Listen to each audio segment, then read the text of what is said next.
Good afternoon, everybody, and thank you for joining us today. My name is Jim. I'm one of the co-founders of 3Pipe. Welcome to our latest webinar in partnership with our friends at Arthur Edward Associates.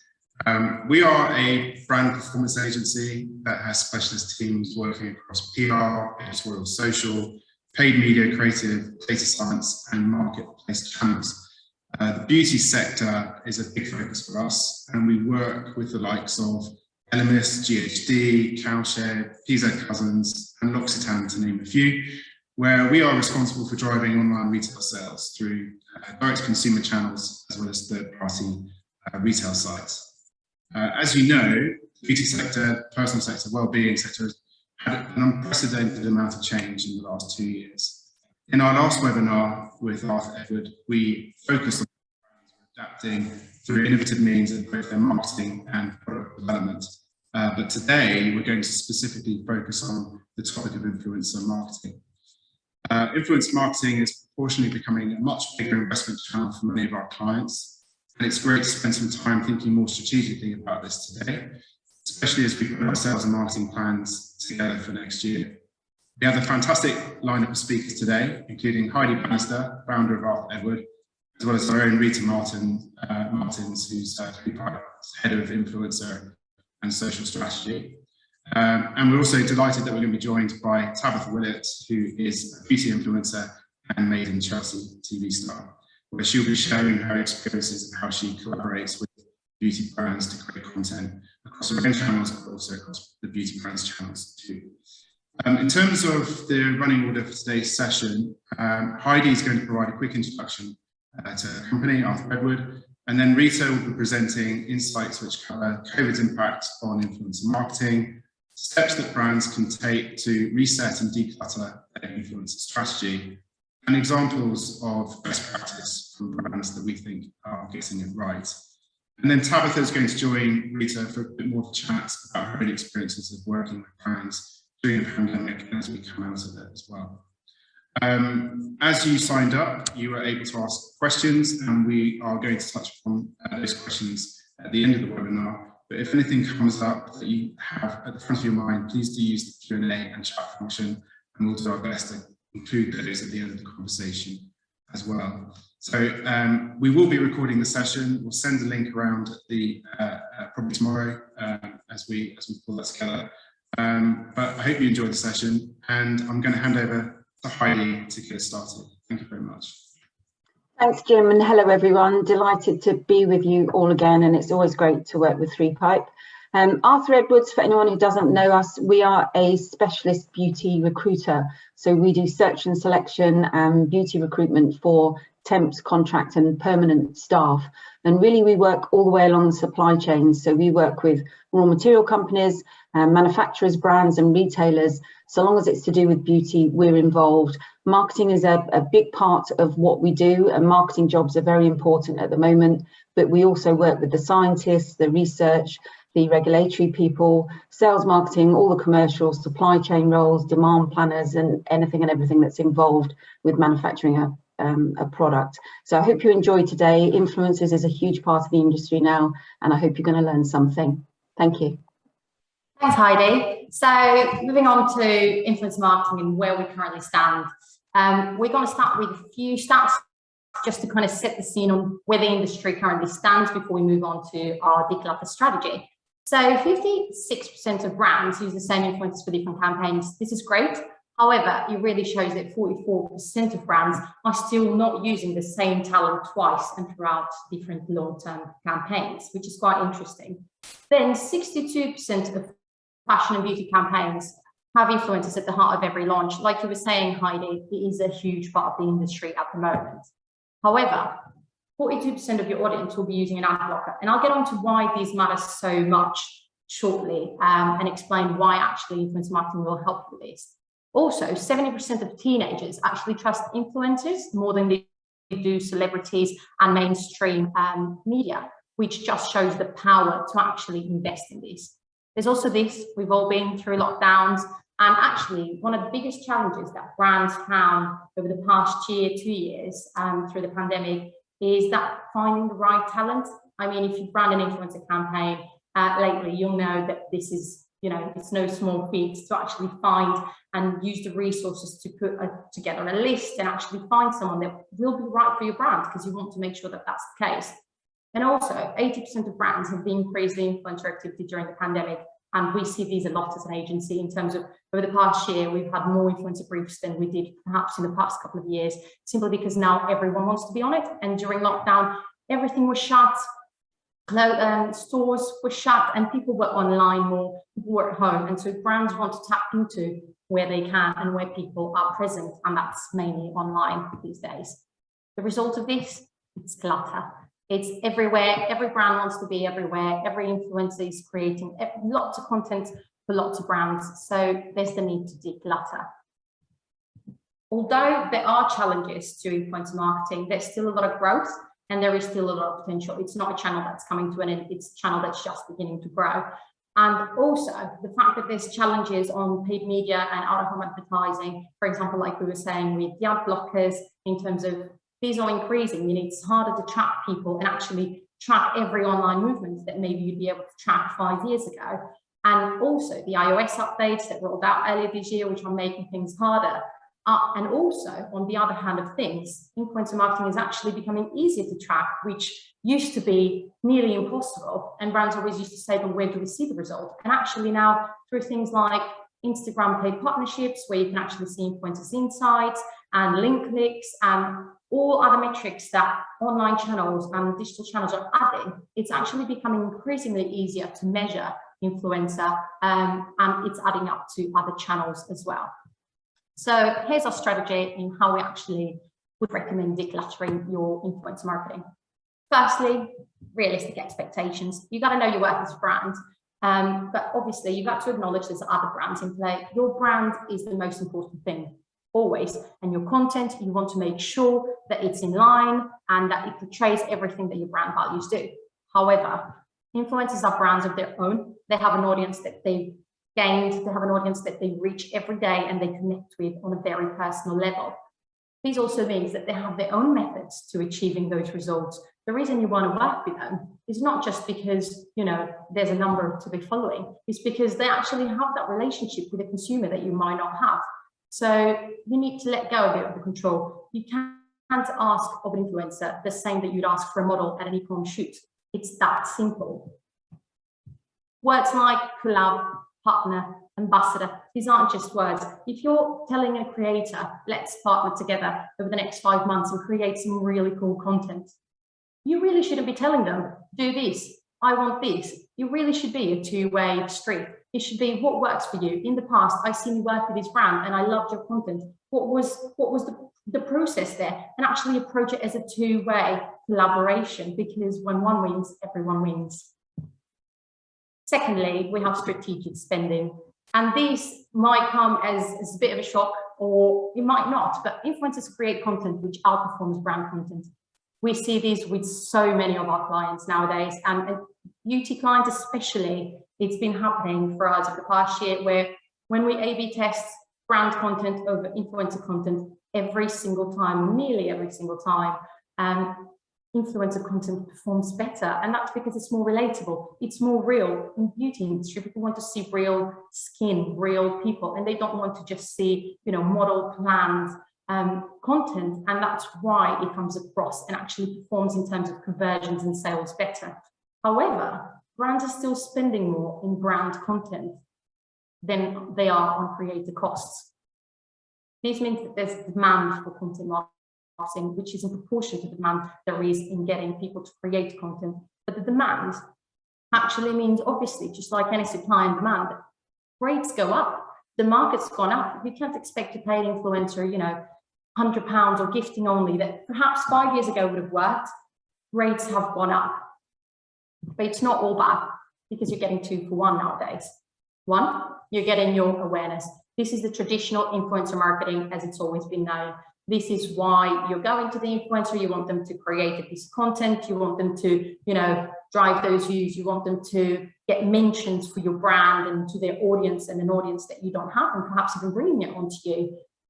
But then right now, and this is what we're doing with every single one of our clients, is actually using that content and making sure you have the usage rights to repost that content, use it on your organic channels, use it on your paid channels, use it on your website, on your email marketing. It's a win-win for everyone. Obviously, this all has to be contractually, viable and paid for, and it has to be in writing, and they have to be able to agree. But usually influencers are more than happy to have this set up because they win from this too. They get awareness, obviously, because they'll be getting tags as well. The content will be getting out there and brands will be like, that's amazing, I want to create that as well. But for you, it creates an ongoing content stream. It creates just more revenue coming from paid content that's actually performing better. And it gives you a bit more of a bridge with consumers because you're not as distant, you're more approachable if you communicate to the consumers this way. Then thirdly, on our declutter strategy, putting content where the people are, and not just where you might think they are, but really where they are. Not every channel is right for every influencer, just like not every channel is right for every brand. I mean, sounds pretty basic, but sometimes we do see that, clients will be, and lots of brands will be, Instagram and TikTok and YouTube, and we have this content, a bit of video, and let's get it out there and let's share it far and wide. Doesn't necessarily work. And obviously we do want to share a brand far and wide, and we want to be across all the relevant channels, but it might be that not all channels are relevant channels. Instagram is a lot more about the aspirational content. It's about connecting with the consumer. But actually, it has a bit of a 50-50 between planned and curated. On feed is where you get that sense of aspiration and you follow along the nice content. But then on stories, it's really where you connect. People that follow an influencer, they watch these stories every day. I mean, I know I do. And it's a lot about, I follow their process, I follow their day-to-day.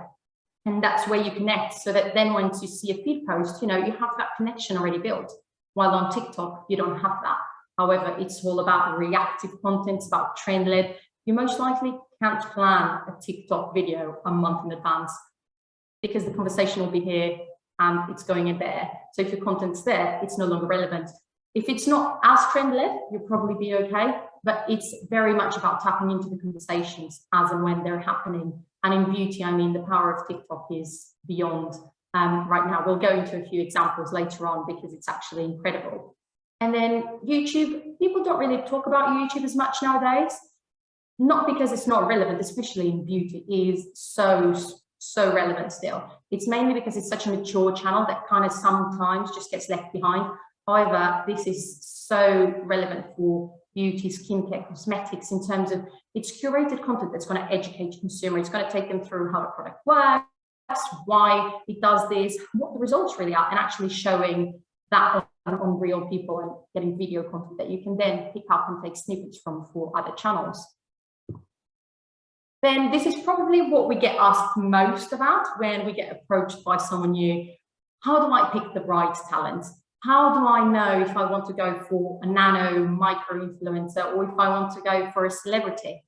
It all comes down to your objective. And this will be the case for anything that we get asked. This will be the case for most of the questions.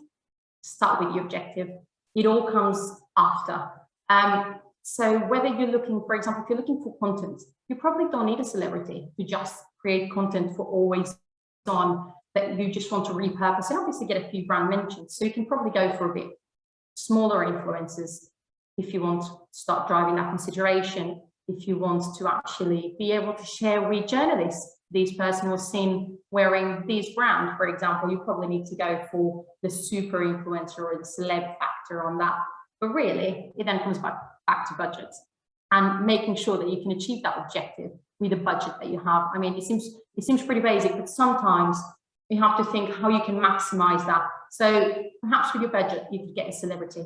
However, with that same budget, you might be able to get 10 micro influencers. And those 10 micro influencers might actually be of more value to you than the celebrity. They'll put in more work, you'll get more out of it than perhaps you will from your celebrity, and you'll get more content. You'll be able to reuse it as your own content as well, and be able to share that across. So it's just about maximizing and making sure that you're choosing whatever talent you are for the right reasons. Then, like I was mentioning, there's lots of ways to work with influencers on a day-to-day. You can do always on panels, which we do a lot, which we love to do for an always on stream of content and awareness and mentions for brands and links that are traceable. You can also try gifting only, but on today's Usually, if you do gifting only, you won't be able to secure coverage.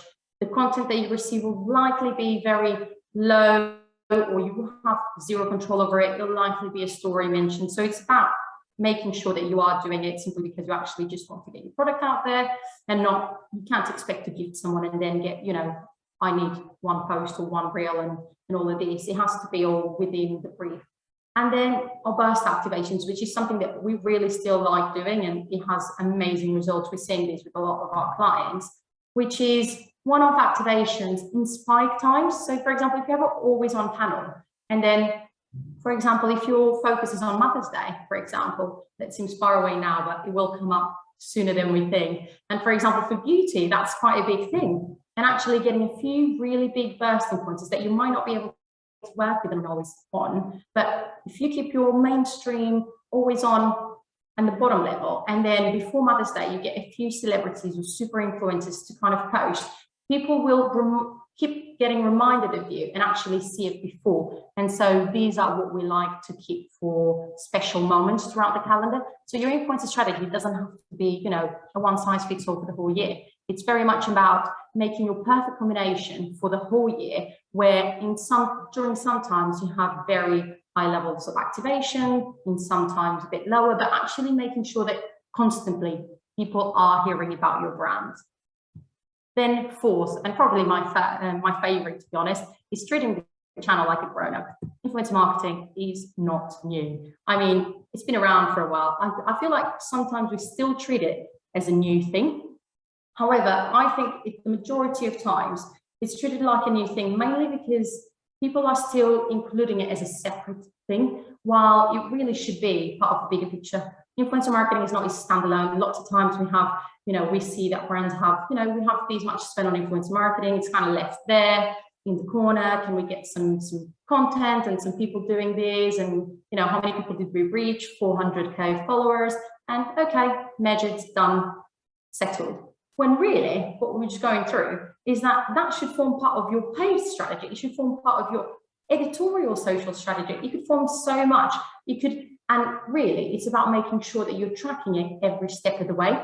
Obviously, influencer marketing can only be tracked a certain way if you're looking at Instagram metrics. But then, for example, if you're looking at your paid media or your editorial social, you can look at what performs better.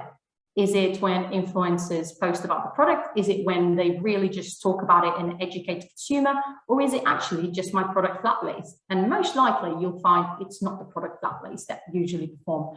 So it's just about making sure that it kind of goes all around and you integrate it as much as possible. And you're likely to see much more reward from your influencer strategies than you are seeing now, perhaps.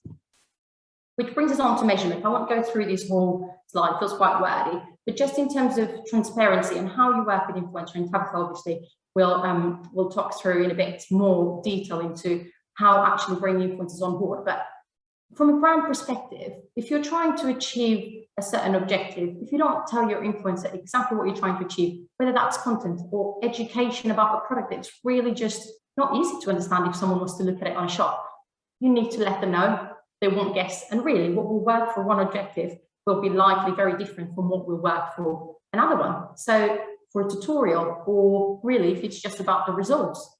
So you need to be as transparent, and once again, coming back to that collaboration, that partnership with the influencer, and making sure that you're working all together and it's not just brand to influencer, but rather you all come together as one. And also remember, influencers can't guarantee sales. We see this a lot in terms of how many sales can we get if we get one influencer to do this. We can't guarantee that. We can't ask of a channel something that the channel cannot provide. So we need to look around it. What actually is the value that we're looking for? Whether that's link clicks on stories, which is something that, you know, we can easily track and it's actually really valuable, or whether actually it's just engagements. If our aim is actually just brand awareness, we should look at it differently. We should look at it from a reach perspective.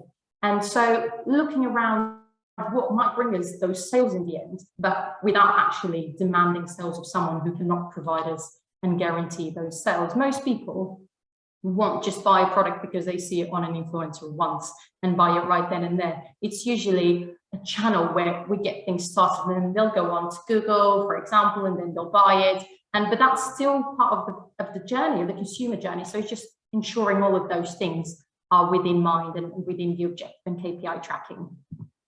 So a brief of a summary of what we've just gone through in terms of the declutter strategy. So realistic expectations, strategic spending, putting the content where people are, and lastly, but certainly not least, treating the channel like a grown-up. Which brings us on to diversity in beauty with a spotlight on gender, which is so key in 2021. Breaking news, maybe not so breaking news. Beauty brands regularly use gender neutral packaging. This is really not news, nor should it be. Inclusivity is not something that we should be making news about. You know, having a brand and bragging about inclusivity and showing people, that's not what you should be bragging about. That's what you should be doing. And that's what brands are doing now, that's elevating them. And it's, you know, men have used beauty products for years. It's not like it's new. It's just the way that they're being marketed to has changed significantly. They used to be marketed with, you know, separate blue packages on a more different tone, a more manly kind of look. And right now, I really love this quote from Orveda Skincare's CEO and founder, that what people look for in skincare and beauty is empowerment, is efficiency. And really, that has no gender. It's for everyone.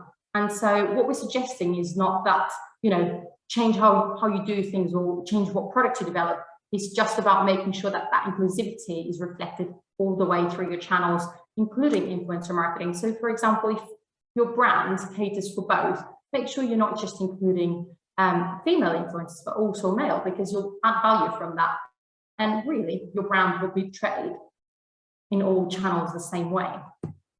Few brands that are really doing it really well are Aesop, Glossier, Livavo, Ordinary. I mean, I'm sure you've probably heard of most of these by now. And these are all relatively new brands. None of them have been around for that long, like Nivea, for example, has. But still, they elevated themselves so well through online and digital channels mainly. It's all been really, they've really Instagram and digital sensations that kind of just been brought up because of how they've marketed to people and how they've showed the background and inclusivity to be.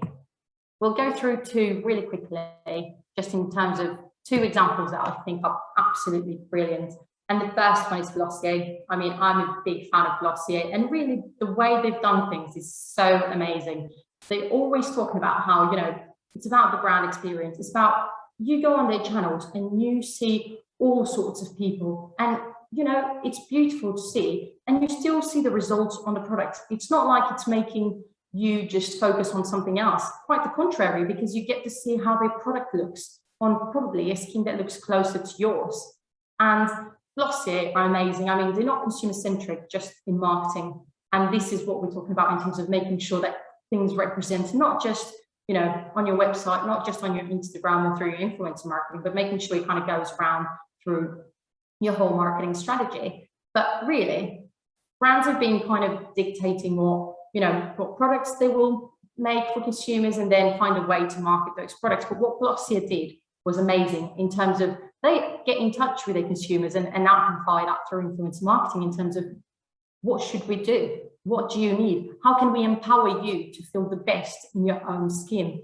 And they get responses and they deliver. And that's the key to their success, in actually bringing that to life instead of creating stuff that nobody is looking for. It's just, if this is what will make you feel great, this is what we'll do. And obviously all of that is portrayed in their success over the how long they've been around, but it's only a few years, and it's amazing.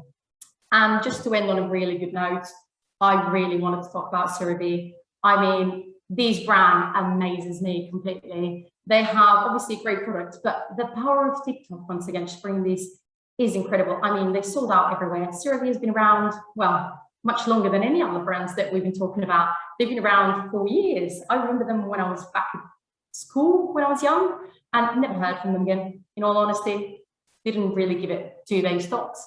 I thought they've gone. And then if you've been online for the last 6 months, you've probably seen them everywhere. They're back. They like the new Glossier, the new Aesop. They're back with these digital brands that kind of marketed themselves so well, so differently that they got out. But really what happened with CeraVe, other than having a good product, which obviously is essential to making sure you perform, is they had lots of influencers and dermatologists and people with high audiences. We're not just talking traditional influencers, but anyone with an audience that listens to them is an influencer.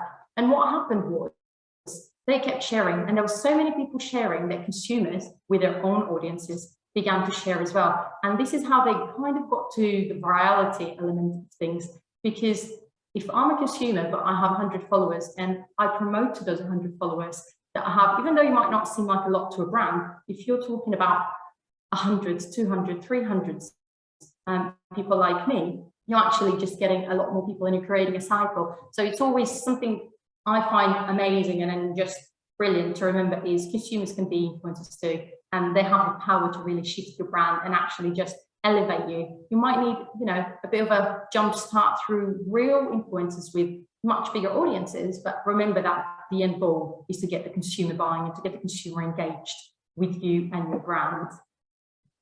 And that brings me to the moment most of you are probably looking forward to, which is hearing from the lovely Tabitha, and actually from her perspective, and well, whether you agree with anything I've just said, Tabitha, really, because hearing from you will be so helpful. So I'll stop sharing this so we can all see each other.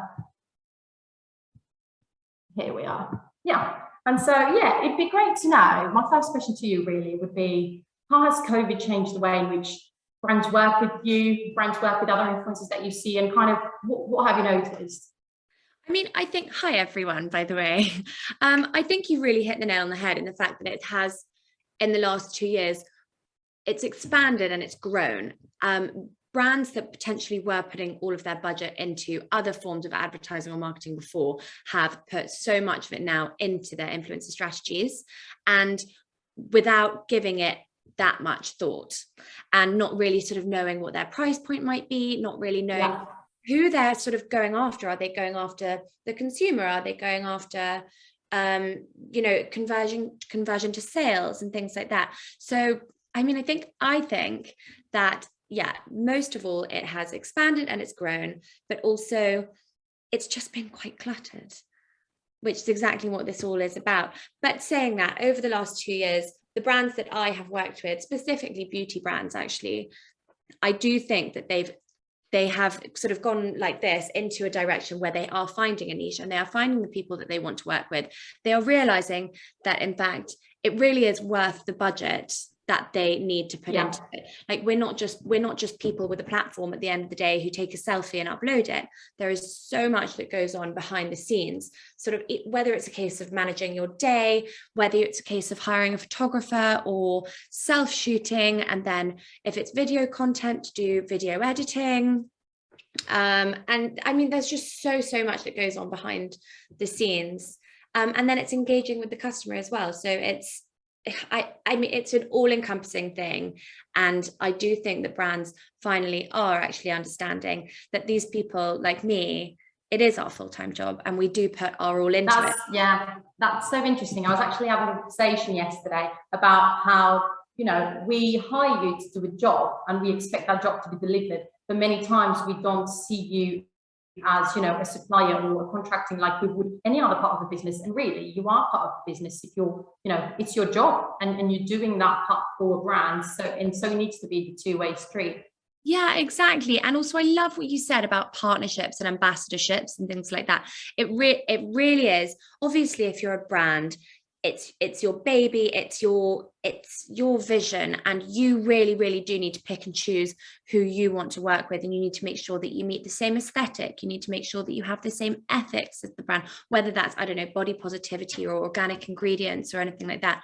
But it's also my responsibility as an influencer to go, oh, hold on, does this brand meet my ethics and my aesthetic? And will I be able to create content that I will be proud of, but also that they will be proud of?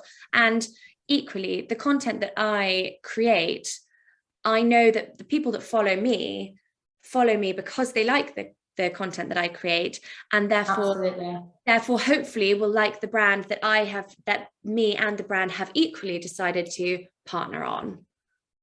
Yeah, you mentioned a really interesting point there in terms of choosing the brands and actually picking who you work with, and in terms of how that represents you too, because we've gone into how you as an influencer end up representing a brand value, and that's how we usually from a brand perspective look at it in terms of, you know, what brands you've worked with, because that will kind of, you know, it'll come back to the brand eventually, but really the same applies to you in terms of if the brand's not being inclusive or is not sharing the right values, that will impact you and what your audience perceives from you, because they'll kind of get that messaging across too. So that's really interesting. Yeah, exactly. And also it is a learning curve. Like you could potentially partner with a brand that you organically buy, that I would organically buy myself, and that I absolutely love. And we might share all the same ethics and aesthetics. And then, you know, the campaign might not quite go to plan and things like that. And that is such a learning curve for the influencer, for the content creator, as well as the brand. And then you either rebook if it goes extremely well, or you go in a different direction, but it's all very much a learning curve. Yeah, that's so interesting. And in terms of from the COVID kind of perspective in the past year, how have you had to adapt from a creative point of view in terms of, you know, obviously we've all had to adapt in our personal lives. Have you had to do anything differently to what you used to do? I mean, I feel very, very lucky in the fact that it sort of became, I mean, I hate the term sort of side hustle, but it was sort of my side hustle to becoming my full-time job. And then it's not just that, but becoming my full-time job during a time of COVID, it's effectively a business that I have created and that has grown in a time when so many other businesses were suffering. We're all sort of trying to find our way. Me, in my case, I became single and a parent all during COVID, and trying to sort of maintain that and a business, and also just trying to do myself and the brand proud. Obviously you couldn't go out onto the street and hire a photographer during lockdown when you're only allowed to take one walk a day. People are going, oh, and equally the campaigns that you were doing, like if I were to sign with a fashion company that was doing evening wear when restaurants were all closed and things like that, it changed the work that I was doing. It changed the way that I worked. It was a huge shift for everyone, but I do feel very blessed because, you know, I was making money when a lot of people weren't. And yeah, and I feel very lucky that has sort of happened. That's wonderful. Very, like, I have a great question that I'm quite interested to find out from your perspective, and I'm sure everyone else is as well, in terms of what does a successful relationship really, you know, what's a successful relationship from your perspective with a brand in terms of working? If you're working with a brand and always on or just an activation, what does that look like to you? I mean, for me, there's a few different elements to this. So there's a lot of communication. I think a successful partnership does revolve around really, really good communication. If I were to get a brief for a campaign and I were to shoot it, and it wasn't quite what the brand had in mind, but if it was a very, very broad brief, it might be a case of actually reshooting that 3 different times until the brand is happy. And all that does is infuriate the content creator, because you're sort of going, oh, this is the 3rd time I've done it. And, you know, if you had just told me, then we could have got this so well. So communication is just absolutely, absolutely key. The other one is engagement. I think if a partnership is really successful, I see my followers engaging with me. I mean, this is a very, very broad example, but let's say I did a campaign with Arborian and I had my followers asking me questions and sending me messages going, would this work on oily skin? Or would you recommend this for full coverage and things? I find that that's my responsibility as a partner of the brand to get back to them and say, and I also then think that it's a successful partnership because I have people showing interest. It's the same as walking into and people going, will this eyeliner suit my eye color, kind of thing. When I sort of sign up to a partnership. So that I think is what makes a partnership successful or a campaign successful, is when you notice that there is that engagement between you and your followers, even when the campaign is done and you've been paid and everything. It's an ongoing thing. And then lastly, rebooking. If I ever get rebooked by a brand, I sort of like jump for joy. I think, wow, I've done a really good job and they want me back. And this is so cool. And whether that's a case of, we want you back, but can you do this slightly differently because we're going for a different approach this time? Or whether they want me back and they say, do it again. like brilliant. Either one, it makes me really, really happy. Yeah, absolutely. And I mean, it goes the same way for a brand, really, in terms of if a brand picks you twice and then kind of just bringing that, it's because clearly you delivered and what you would hire to do. And absolutely, completely agree with you. Yeah, well, that's the end game, isn't it? It's like I said before, it's not a case of being sent sort of a meal replacement smoothie and taking a picture of yourself holding it next to your face, posting it, and then get paid, job done. It's really, really not about that. If you're taking yourself seriously and if you're doing this as a full-time job, you know, you really want to make sure that the brands that you partner with are there for you and you're going to put your all into it. It's a job that you're being paid for. Yeah, absolutely, completely agree. Brilliant. Well, that was really insightful conversation, and let's continue it. I think everyone on the webinar is quite shy. We normally get loads of questions coming in, so if anything comes up, please do ask on the Q&A function on the Zoom chat. Heidi, I'll just bring you in very quickly. I mean, from our perspective, we're seeing a lot of brands change from an internal organisational perspective in terms of having people responsible for influencer marketing, type of brand, comms, wider marketing channels. Are you seeing that from a recruitment perspective? Yeah, very much so. I think e-commerce has changed so much over the last few years. It was always important and some brands were ahead of the curve, but what's happened now is this speed to market, and e-com really has taken over. So the whole digital space is much more important for a business, which has meant that they've had to make some shifts internally within their marketing teams. And they still have to have all of the traditional disciplines to make sure they're getting the traditional marketing right. But some of them have swapped to a digital first, and certainly a digital far more important focus within the teams. So we're getting briefs with our partners that we work with for more of the digital roles, the influencer community roles, and managing and project managing that side of things as well. And I have a question for Tabitha and Rita. You can answer this one. But I mean, I was reading some insight this morning about how actually during the pandemic, a lot of people actually enjoyed a break from the beauty routine. I think that's something that is interesting as well. In terms of, and maybe it was a bit more of an older audience in terms of Gen X rather than Gen Z or millennial. But did you think about that much in terms of when you were creating content, or how people are changing their behaviours as a result of the pandemic, that they were enjoying being at home and not feeling the pressure to put that face on every morning and having a break from it all? I mean, the content that was being put out there definitely changed. During that time, it's like it was the banana bread era, wasn't it? Everyone was obsessed with homeware. Everyone was obsessed with baking and their sourdough starters. I particularly liked wellness, so sort of things like face masks instead of things like glittery eyeshadows. A little bit like, again, there's no point trying to sell evening wear when restaurants are closed. So there was definitely a little bit of that, but I didn't notice a huge shift. I don't think. Perhaps more skincare versus beauty. Interesting. And I mean, from what I gathered from the conversation, Tabitha, it felt like you would rather work with a smaller number of brands and more long-term partnerships. Is that the way you would rather work moving forwards, or do you still enjoy the sort of opportunistic sort of opportunity, well, in terms of collaborations on an ad hoc basis around specific events? But what's the right sort of blend for you in terms of partnerships?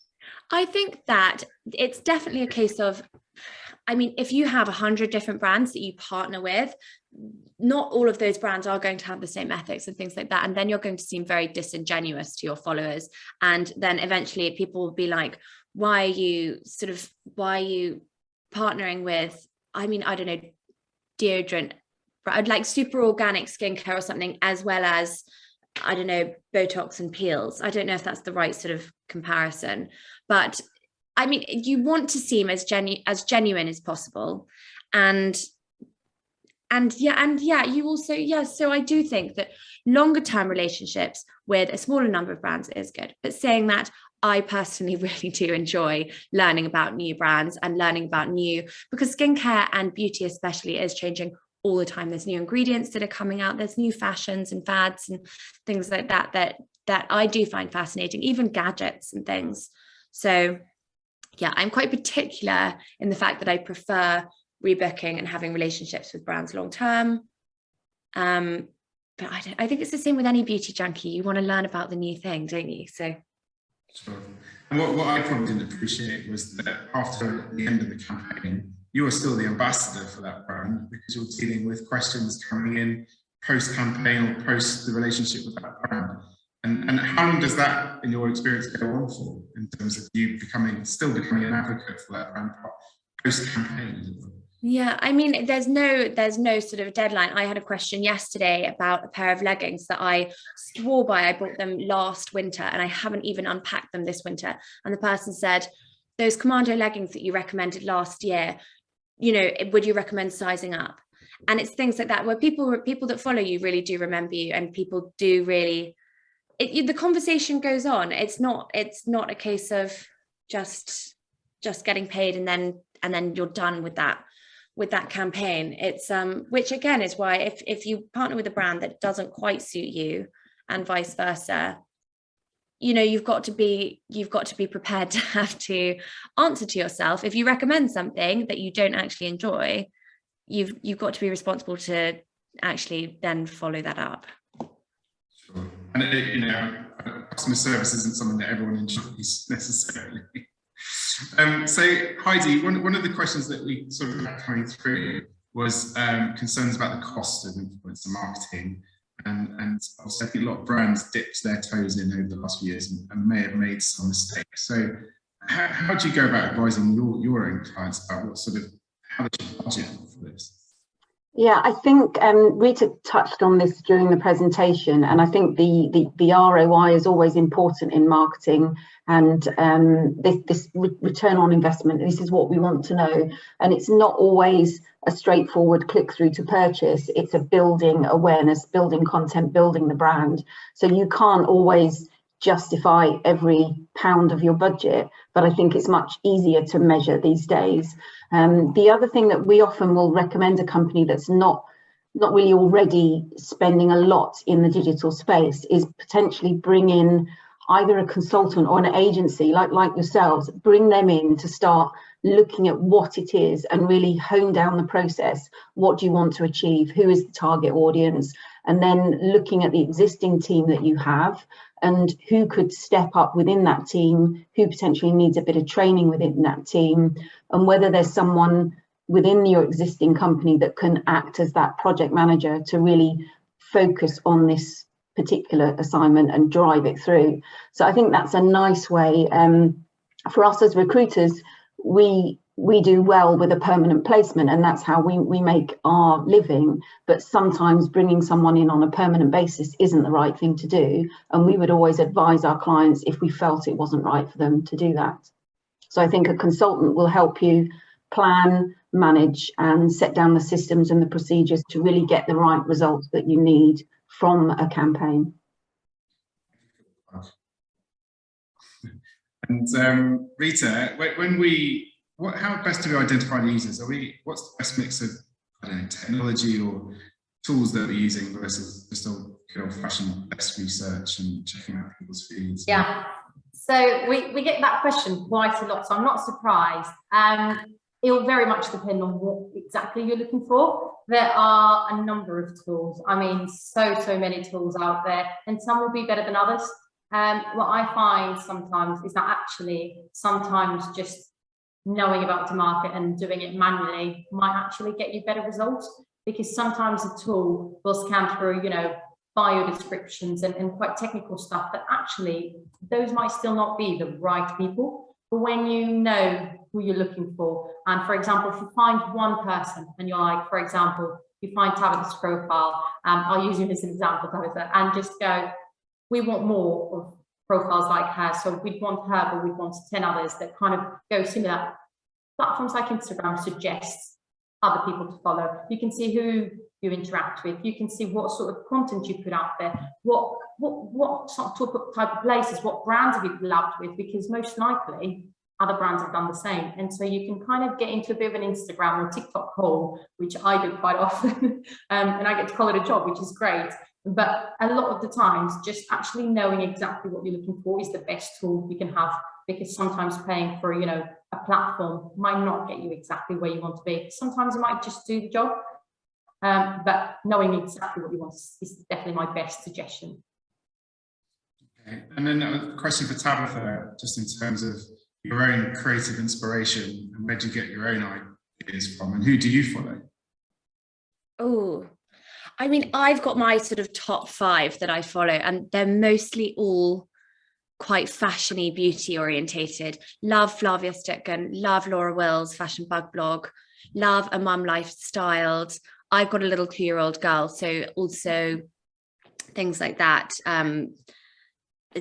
You know, pages that also show their children. I love things like that. And you really buy into a brand that way. And when I say brand, I mean the person, the family that are posting. And a lot of my inspiration does come from, I mean, majority of my posts are London. So, and I try and do it all outside. So London streets, I'm always taking pictures around South Ken and Mayfair and Chelsea, because I just think it's such a nice backdrop. My daughter, I try to dress her in like the most beautiful little Victorian outfits, which also really inspires me. And I just love that aesthetic, quite feminine, and quite London based. And I think that is my aesthetic. I think I'm giving what I'm selling. I hope I am anyway. Brilliant. Well, I think we're going to wrap it there, so everyone will get a sandwich before they go back to work or something. Thank you so much to our speakers today, Rita, Tabitha and Heidi. Really appreciate all your insights and contributing to today. And thank you for everyone who posted questions, and hopefully we answered most of them as we had the discussion. We will be, as I say, we have recorded the session, circulate the presentation in the next day or so with our contact details on the back of that as well. But thank you again for turning up and taking time out of your day. And yeah, do get in touch if you want to follow up with any questions at all. But thank you very much. Thank you, everyone. Bye.